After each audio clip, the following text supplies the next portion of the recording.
Vamos começar com os comandos. Esses são alguns dos símbolos que são especiais. Eles não funcionam como texto dentro do seu documento. Eles vão ter alguma função. E depende de cada símbolo.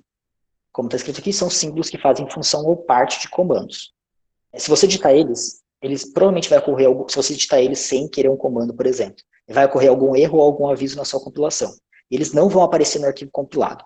Como vocês podem ver aqui, eu comecei meu documento, lembra? O corpo. E finalizei o meu documento. Aqui estão todas as informações que vão ser compiladas. E aqui eu simplesmente escrevi um olá, tudo bem. Vocês perceberam que já apareceu aqui, ó. É muito simples inserir texto. É realmente bem simples. Agora, se eu inserisse um cifrão simples, ele não vai aparecer ali e ele vai me dar erro.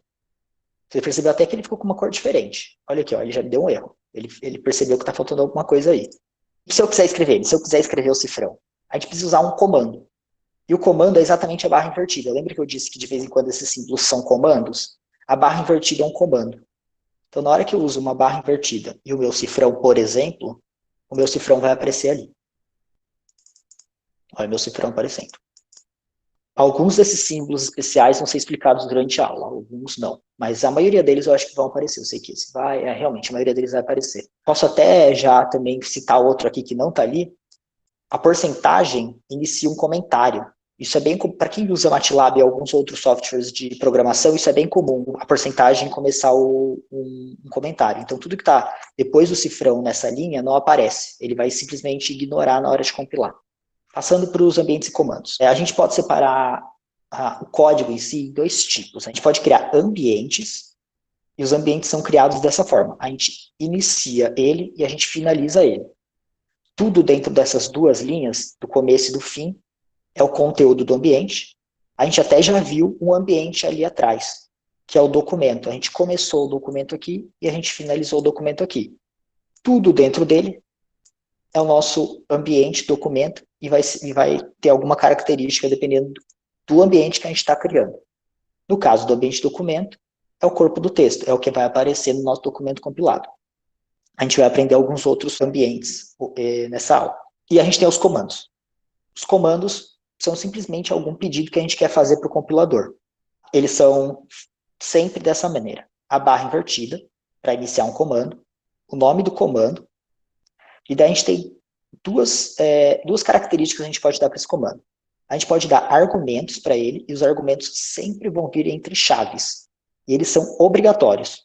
Se você tem um comando, você vai ter que ter pelo menos um argumento nele. E são bem fáceis de entender, e porque eles são obrigatórios. A gente também vai ver alguns aqui, vocês vão entender, porque realmente, se esse comando faz isso, eu preciso dar alguma informação para ele funcionar. E entre os colchetes, existem algumas vezes a gente consegue colocar opções a mais nesse comando.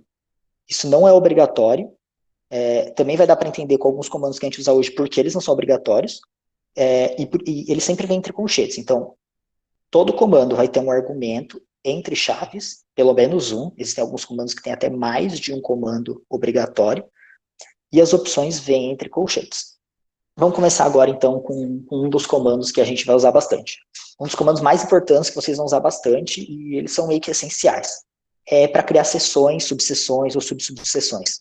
Bem simples, barra seção, section, e entre chaves vai vir o nome da seção. Faz sentido, né? Você não consegue criar uma seção sem ela ter um nome. Como exemplo aqui, eu vou incluir aqui no nosso arquivo, excluindo aqui esse negócio com comentário, eu vou incluir a nossa página de título, e eu vou incluir a nossa primeira seção. Eu criei aqui a seção texto e formatação. Na hora que eu compilar isso, ele já vai aparecer tudo isso que tem aqui. Essa é a nossa página de título, que eu criei, e a gente vai fornecer um template para vocês com isso, porque isso é uma coisa que talvez não seja tão necessário vocês ficarem fazendo. Isso daqui é uma coisa que você vai sempre reutilizar. Você vai criar uma vez e vai reutilizar outro dia. Então, a gente tem aqui a nossa página de título. A nossa página de título já tem um comando nela para criar um sumário, para criar uma lista de figuras e para criar uma lista de tabelas. Vocês viram que eu não fiz nada. Eu simplesmente coloquei um comando aqui dentro, na nossa página de título, tabela de conteúdos, lista de figuras, lista de tabelas, ele já criou tudo. Vocês não precisam fazer mais nada. Como eu falei, é muito automatizado o LaTeX em si. Isso é muito fácil, principalmente para os relatórios nossos que normalmente precisam disso. Aqui no texto, lembra que eu criei aquela seção, texto e formatação? Já está aqui no nosso sumário, ó, texto e formatação automaticamente. Criei uma subseção aqui, ó, que é um nível abaixo, caracteres especiais. Já está aqui, ó, 1.1, caracteres especiais. Aqui tem várias subseções, ó, elas já estão todas criadas aqui. Isso aqui já está linkado, e na hora que eu apertar nisso, ele já vai lá para a nossa seção. Então, pode ser realmente uma programação para você escrever um documento, mas muita coisa é automatizada. Então, começa a ficar menos complicado. No caso aqui, ó, os caracteres especiais que eu já expliquei, aqui tem alguns deles. Para eu escrever eles, eu preciso da barra. Aqui estão eles escritos com a barra invertida antes. Tava explicando das seções, né? Seções criadas, subseções criadas. Eu posso ainda ter subseções, que seria um nível abaixo ainda, 1.1.1. E se você quiser níveis mais baixos ainda, você pode usar esse comando aqui, que cria parágrafos. É mais difícil você chegar nele, mas é possível. Vamos criar uma subseção aqui para vocês verem como fica lá. Subsection. O overleaf é muito inteligente. Você começou a escrever um comando, ele sabe que você está escrevendo o comando e ele vai dar opções de comando para você. Então aqui automaticamente ele já deu o comando e perceba que ele já até coloca as duas chaves para mim. Vamos colocar aqui um teste e vamos recompilar para ver como que isso aparece lá. Bom, já está aqui, ó. Texto e formatações, você pode perceber que a seção tem uma letra maior. 1.1, a nossa subseção, e a nossa subseção apareceu aqui embaixo, com uma letra menor ainda. Você não precisa pensar em nada disso. Colocar a letra maior, colocar a letra menor, 1.1, 1.2, 1.3, ele faz isso tudo para você, de acordo com a ordem dos documentos, que os documentos vão sendo inseridos. Pacotes, não expliquei dos pacotes. Mesmo oferecendo muitas funções por padrão, a gente precisa de algumas funções adicionais. O LaTeX tem muita coisa padronizada nele, mas algumas coisas, de vez em quando, a gente quer uma coisa um pouco mais complexa. Por exemplo, algumas equações matemáticas. Ela não está por padrão no LaTeX. Por exemplo, você quer escrever uma integral, ele não vai estar no padrão. Então, a gente adiciona um pacote para isso. Aqui, a gente tem os pacotes. Eu criei um arquivo de pacotes para não ficar lá dentro. Eu já coloquei por padrão aqui vários pacotes que vão ser essenciais aí para a gente escrever várias coisas. Eu acho que ninguém cria isso do início. Eu, pelo menos, a primeira vez que usei LaTeX, eu peguei um documento padrão e comecei a alterar de acordo com o que eu queria. Aqui, só para vocês terem uma ideia, alguns pacotes, ó.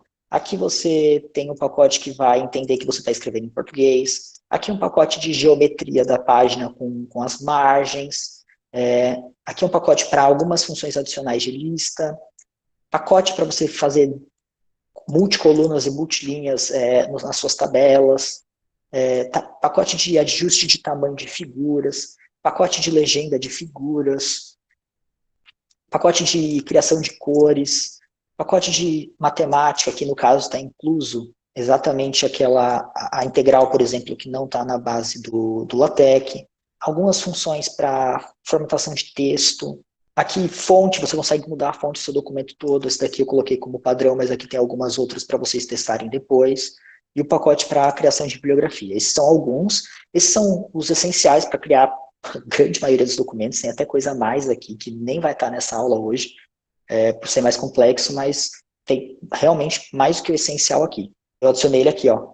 Eu incluí o meu arquivo packages aqui, que ele tem que estar no preâmbulo. No momento que eu coloco isso aqui, tudo aquilo que está escrito aqui, ele é compilado nesse momento, tá?